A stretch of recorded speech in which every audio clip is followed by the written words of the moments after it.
parler de la terrible affaire de l'assassinat de la petite Lola. Mais d'abord, c'est le fil info avec Emmanuel Langlois.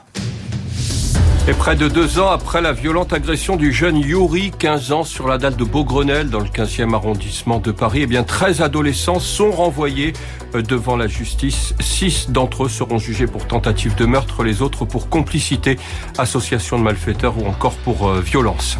Le tribunal administratif de Lille, lui, annule des arrêtés pris par la préfecture du Pas-de-Calais qui interdisaient aux associations non mandatées par l'État de distribuer des repas et des boissons aux migrants dans le centre de Calais. Les juges du tribunal administratif estiment que ces interdictions étaient disproportionnées. Sur le front du budget, l'un des dossiers épineux pour le gouvernement, Elisabeth Borne a accusé les oppositions de blocage. La première ministre qui prépare le terrain à l'article 49.3 qui a toutes les chances d'être dégainé demain mercredi devant l'Assemblée pour faire passer et adopter le texte sans vote. Sur les plus de 3400 amendements déposés par l'ensemble des groupes parlementaires, 80 à une centaine seront retenus dans le texte final selon plusieurs sources au sein de la majorité présidentielle.